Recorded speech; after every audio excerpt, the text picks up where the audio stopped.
Well, good morning, y'all. This is Sandy. Well, today is January the 24th, 2026. There is a major ice storm coming into Georgia. Well, actually, it's coming into a big portion of the United States. If y'all don't mind, please be careful. If they're telling you to stay off the roads, stay off the roads. It's just not worth it. But I thought I would pass along another little story for you, since it's been a while since I've been on here and since I posted anything. So last time, I believe I told you the story about me and my dad having that disastrous fishing trip. Well, I'm going to tell you another story about a friend of mine, Haynes Shelton. Some of y'all may have heard of him. He is the executive editor for North American Whitetail magazine. Well, me and Haynes met down at Fields Landing. I was down there trying to catch a few fish, and Haynes and his friend came down there. You know, we were talking, or we just struck up a conversation. We just seemed to have similar interests and stuff like that, and we got to talking about fishing and hunting, one thing and another, and I didn't even know who he was when we started talking. And well, at that time, he wasn't the executive editor. He was the assistant editor. And in our conversations, I found out that he had never killed a wild hog before. And he had been tasked to put together a magazine for wild hog hunting in North America. And he had never killed one before. So we were talking back and forth, and he didn't tell me when we first started talking that he had been tasked to do that. We was just basically talking about hunting and fishing, because that's what we both enjoyed doing.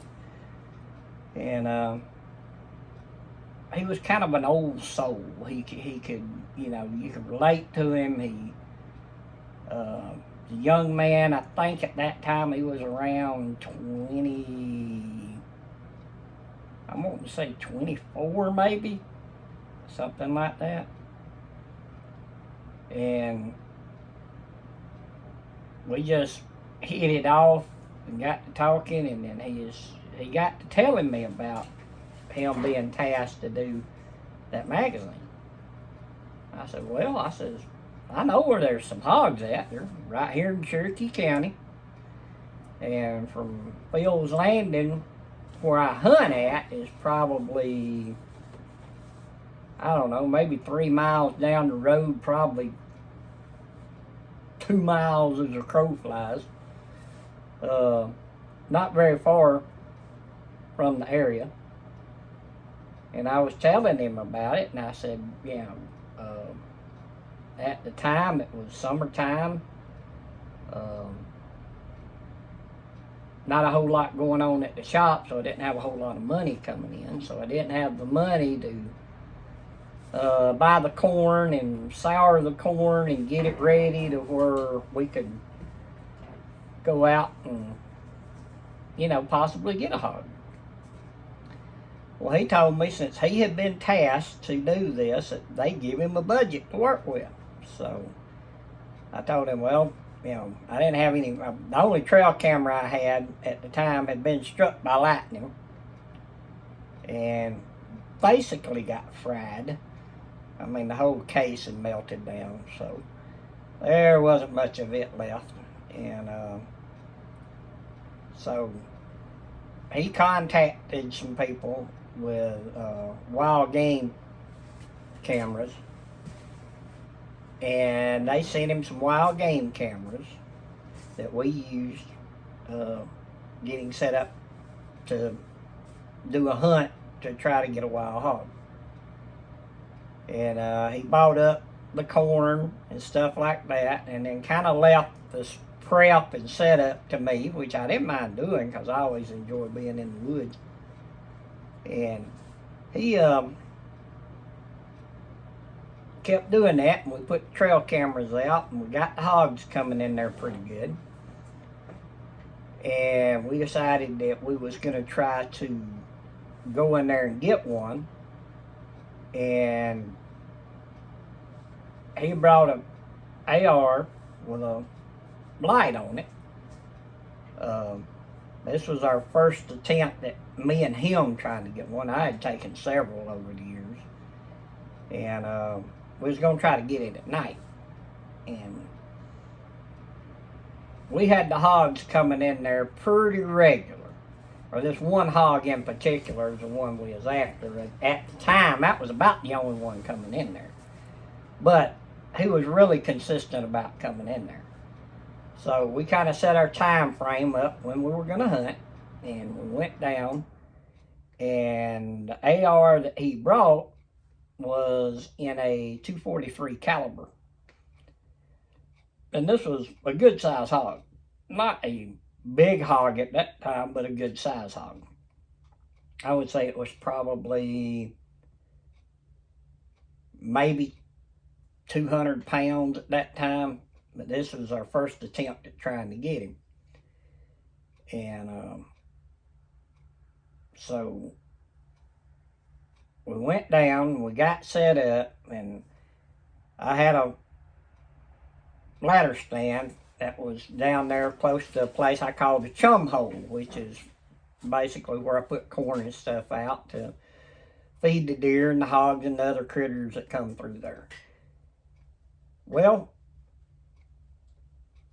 he got up in the stand, and there's another ladder stand that was just kind of up the ridge behind him, and I got in that ladder stand. Well, as luck would have it, that hog came in almost right on schedule, give or take 10 minutes. Well, it came in, and he lined up on it, and he shot, and when he shot, he hit it in the jaw. And it didn't kill it. It was a .243, so, it just didn't kill it. And we had been baiting this thing up for a while, trying to get it going. And after we hunted a while, or he shot it, I went down to that ladder stand that he was up in. He got down, and we went down, we got to looking. Well, we found little specks of blood, not much blood at all. And the blood had saliva in it. So I told him I felt like he hit it in the jaw. And we looked for about 3.5 hours trying to find it. And we tracked it a pretty good way just with a little speck of blood with saliva in it. And after about 3.5 hours, I told him, I said, Haynes, you didn't kill that hog. I said, I'm not sure exactly what happened. I said, but I believe you hit it in the jaw, because every speck of blood that we found has had a bunch of saliva in it. And he was pretty tore up over it. And, I wasn't real happy either, because I put a lot of work into getting that set up. And I told him, I said, I don't think you killed that hog. I don't think you hurt it to the point that that it's going to go off and die. I says, it'll lay up for a while, but I says, we'll keep putting the corn out and set the camera up, and, he'll come back in here. I says, if he ain't dead, he'll come back in here. Well, we didn't see him for about 2 weeks. And then, lo and behold, he was back. Well, I took pictures from the trail camera and I sent them to Haynes, and I told him, I said, he's back. I said, you didn't kill him. You didn't really hurt him that bad. And Haynes got excited. He felt better about the situation, because he's like most hunters. You don't want to wound the animal and then him go off and die somewhere. You want a good, clean kill. And he just made a mistake by not having enough gun. Well, I kept the chum out and everything, kept feeding him up. He was coming in real regular. It was getting almost deer season, so we were about at our point of not being able to hunt anymore that year for the hogs. Because I'm not real sure back then, but I believe Georgia had not passed the baiting law where you can hunt over bait. So in August, I think we had went and hunted him in June. So in August, I quit putting any corn or anything out because I hunted right there. It was a funnel area through there, and the deer come through there like crazy.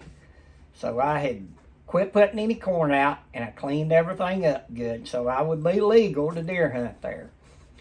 And once we took the corn up, the hog would come in every so often, but not extremely, regular. Right? He'd just come in and just kind of check to see if there was anything out there.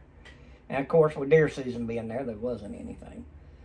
So the next spring after deer season, we started chumming it up again. And as soon as we started chumming it up again, it was just a little while, he showed back up. And he started right back, same routine. Well, then he brought a couple of girlfriends he had, and some of their young'uns, and then it started to be pretty regular that we started having a little sounder come in.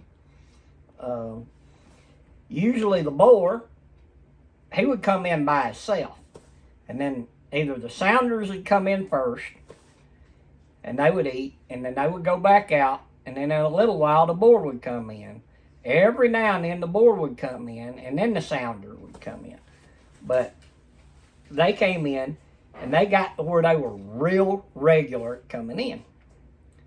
So me and Haynes planned to do another hunt. And before we was going to do another hunt, him working for North American Whitetail, he had different things he had to go do. And he had to go to I believe it was the SHOT Show, and film some stuff for North American Whitetail. And while he was there, he got to try a lot of different guns and stuff like that. And he was talking to Smith & Wesson, representative with Smith & Wesson, and he was telling him what we were trying to do. We were trying to get a hog for a magazine. And he took, and the guy with Smith & Wesson says, "Hey, I got an idea. Let me get something we're working on." And he says, "I'll send it to you. Y'all use it in the hog hunt that you're going to do and in the magazine." And Haynes said, okay. He didn't tell Haynes exactly what he was sending at the time. And so Haynes went around and he was talking to other vendors and different things and doing the show. And Digicon with Thermal, he was talking to him, and he was telling him about, he was trying to put together a hog hunting magazine, and they would like to do a night hunt using thermal. Well, the guy with Digicon said, "Hey, let me send you something." He asked him what they were planning on using. Well, the guy with Smith & Wesson had an AR, and he had told him it was going to be an AR. So he sent the AR over, and Digicon sent the thermal over, and the AR was chambered in a 6.5 Creedmoor, which is a powerful bullet. Does the job quite well. Haynes took it. He took it to the range. He put the the thermal scope on it, got it zeroed in good and everything. So we decided when we was going to go back down there, we wasn't going to get in the stands like we did before. We was just going to sit on the ground, kind of where we could oversee the chum hole and a little bit more area, because there's a lot of leaves on the trees. If we was up in the stands, we really wouldn't be able to see a whole lot. So we could get on the ground and look under the limbs and stuff and see a bigger area. While we were sitting there, we looked up and the sounder came in first. Well, Haynes had his heart set on the big boar, which had grown significantly since our last encounter with it, which was, you know, what, 6, 7 months earlier? Might have been 8 months earlier. But anyway, so we sat down on the ground, and the sounder came in, and Haynes had the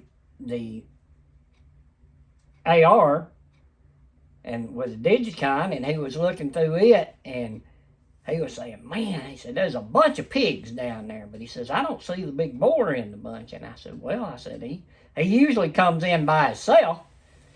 And I said, the sounder come in first, and then he'll come in later. And he said, well, I want the big boar. And he said, look at them pigs through this thing. And first time I'd ever even handled an AR, first time I'd even looked through a thermal scope. And I looked through that thermal scope, and I was just amazed at how well that thermal scope worked.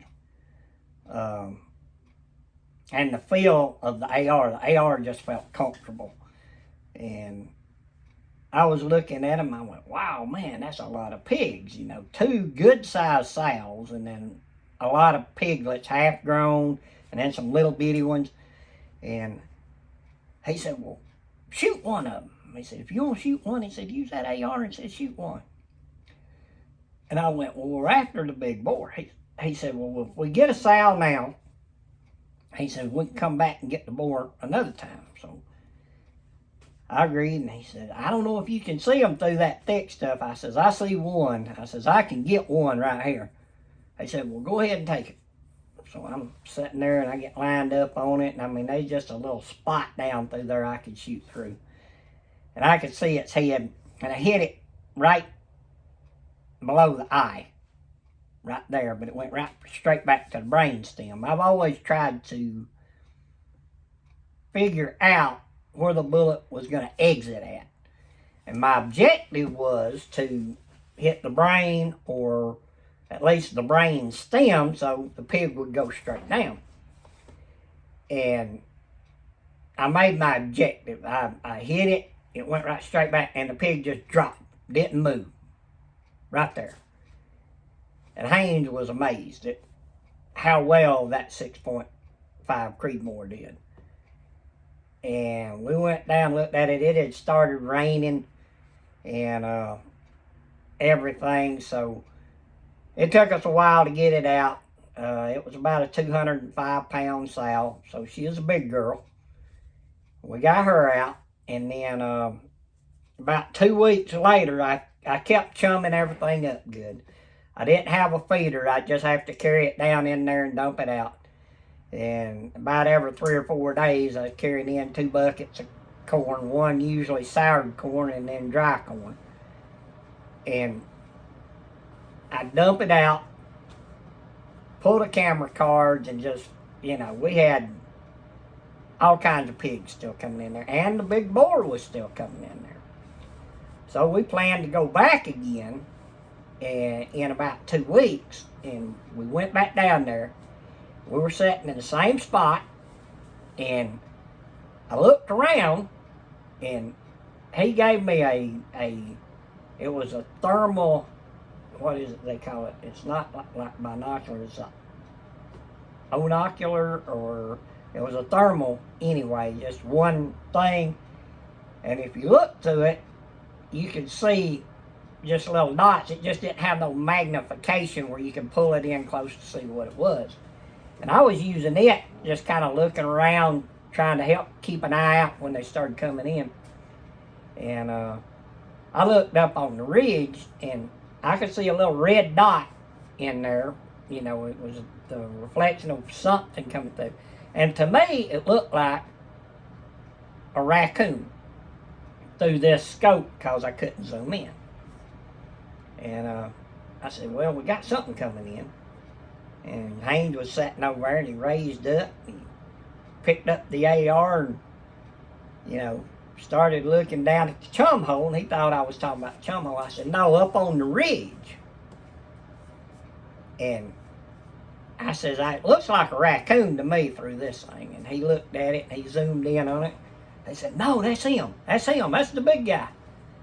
I went, all right. I said, now, the way he's coming in, I said, the wind is coming from the bottoms straight up through there where we're at. And I said, he will probably stay on the ridge and drop down to wind whether there's been any fresh chum put out. You know, fresh soured corn, stuff like that. Or if there's any kind of a predator in the area. I said, he'll probably drop down the ridge, and there's an old road bed down there. And amazingly enough, that's exactly what he did. He came across, and he dropped down, and he circled around, and he stopped. And Haynes is looking at him with the scope and all that stuff. This pig is like 340 pounds when we weighed it. This pig literally was 15 feet from us. Did not realize exactly how close he was because it was pitch dark. I couldn't see anything. It was overcast, no moonlight, no stars, nothing. But Haynes could see him really clear through the thermal scope. And I told him, I says, if you got a shot at him, don't wait for him to get down to the corn. I said, just go ahead and take him. He went, okay, that's what I'm going to do. So we clicked the safety off. And the pig never looked up our way, nothing. He was just focused on the corn. And he stopped and he stood there for a minute. And then Haynes fired. And when Haynes fired, the pig hit the ground. Just that quick. And I was amazed at how well that 6.5 Creedmoor worked. It was all kind of pretty close in. It wasn't long shots, but it did the job, you know. When I shot that one sow, I actually shot another pig right after that had moved over, but we never did find that pig. I don't know exactly where it went to or what happened with it. We never did find that pig, but we got 2 pigs out of there. Then when we got back to my shop, me and Haynes was sitting here, and he said, Sandy, he said, I need you to do me a favor. And I said, what's that? He says, I need you to write an article about this hunt for this hog hunting magazine. And I went, whoa, wait a minute, you know. I said, I've never wrote anything like that.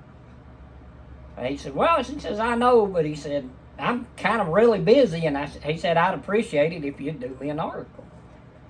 And he says, I'll pay you for it. And I went, well, okay. So I says, I don't know how it'll turn out, so I started writing the story. And the story you're hearing now is kind of condensed compared to what that story is. But I'm pretty sure I still got the copy of my version of the story. Haynes, he had to, what I call sanitize it. He basically had to get it shortened up because my version was quite long. And he had to kind of shorten it up, and it kind of took the essence of the hunt out when he shortened it up. But it was a good article. It has some great pictures in it. I've still got the magazine. Let's see. See if I can find that magazine. It's here somewhere.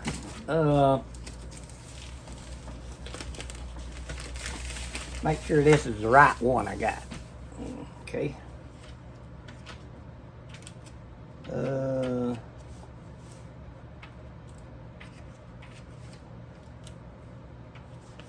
I got two of these magazines, but only one of them has what I wrote in it. Yep. Alright. This is the one that Haynes published. Okay. And, well, kind of hard to read, I guess, the way it is, but the article in here,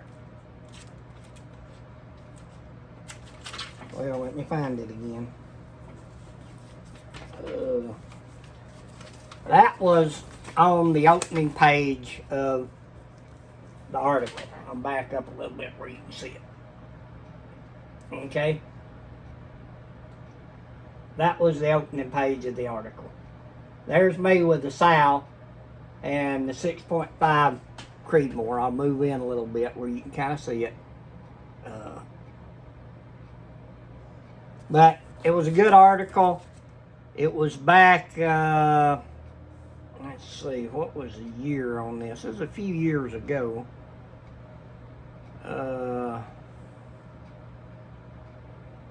What's the date on this thing? 2017 was when it was.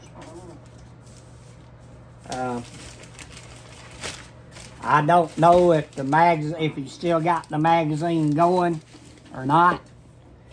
But he's still a good friend of mine. Hadn't talked to him in a little while. Kind of missed that, you know. But me and him used to fish together and hunt together. We did that for a while, and then the COVID thing come in. And when the COVID thing come in, they shut down their office in Atlanta, or actually it was down in Marietta, North American Whitetail office. They shut it down and started working remotely. And somewhere in that general area, Gordon Whittington, who was the executive editor and pretty much, I think, the founder of North American Whitetail magazine, he retired. And when he retired, he handed the baton to Haynes, and I think he basically had hired Haynes to put him in that position. But Haynes is detailed. He believes in getting the information out there. The North American Whitetail magazine is a great magazine. They've got some TV shows if you really want to learn about whitetail hunting. It's a good magazine to go to. The shows are good. You can learn about managing your land, how to make your property better than what it is. If you actually own the land, where you can get in there and you can do stuff on it. A lot of times if you're leasing land, the landowner won't let you get in there and do the things you need to do. Sometimes you can talk to them and they'll let you put in food plots, do some hinge cutting in certain areas, have areas that are no hunting zones, so to speak, just a safe zone for the animals. If you got a small tract of land, small tracts of land, you can make them a safe zone for young bucks. And when the hunting pressure gets on, don't spook your young bucks, don't shoot at them. Try your best not to scare them out, and then that 100 acre tract that you got becomes a safe zone.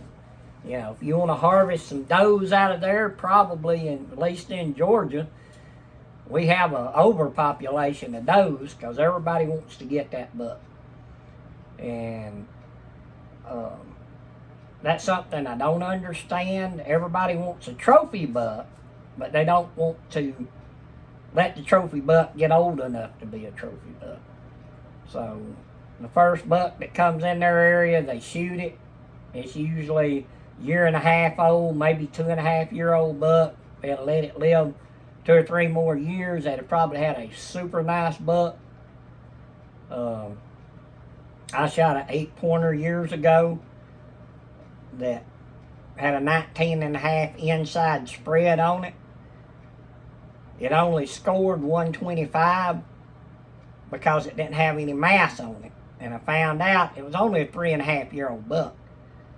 It was the biggest buck I had ever seen in the woods when I shot it. So I'm not saying that I wished I hadn't shot it, because at the time it was the biggest one I'd ever seen. And I'm proud of it. I was hunting with my buddy David Driscoll, who has been called to heaven. And I would not take nothing for those memories. But y'all get a chance to check out North American Whitetail magazine. I think they've got it on, I can't remember what channels are carrying it right now, but it's a good magazine. If you subscribe to it, it's really worth getting. I hadn't talked to Haynes probably in year and a half, but I consider him to be a good friend.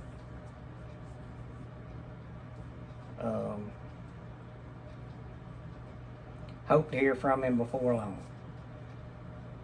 So, that's kind of my little story. That one was called the article that I originally wrote was The Monster of the Stone Family Homestead.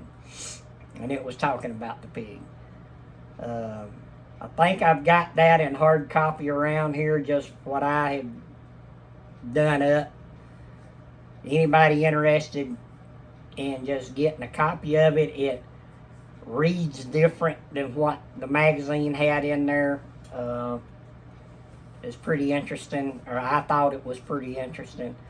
It has my old country slang in it and conversations me and Haynes had at the time, which has been several years ago, but I'd have to dig it out and make copies of it. But if y'all are interested in that, I may take and post another video where I'm just sitting reading it. If y'all want me to do that, just let me know. Y'all remember to thank the good Lord for all the blessings you've got. Y'all be careful in this bad weather that's coming through. Look after yourself and your family, your neighbors.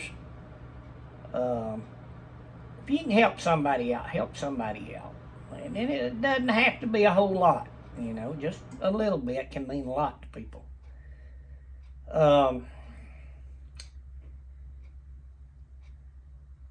Y'all make sure that you keep your aim true, your line tight. I'm here at Sandy's Outdoor Enterprise, located at 8896 Knox Bridge Highway in Canton, Georgia. 30114. Shop number is 770-479-4588. If y'all have any wild hogs or cows or sheep or deer, exotics, if you go out Texas somewhere and hunt some exotics, you know, you live around here, bring them back. I'll be glad to do them up for you. And remember our motto here at Sandy's Outdoor Enterprise. You kill them, and we chill them. Y'all have a good one. Be safe. I'm checking out.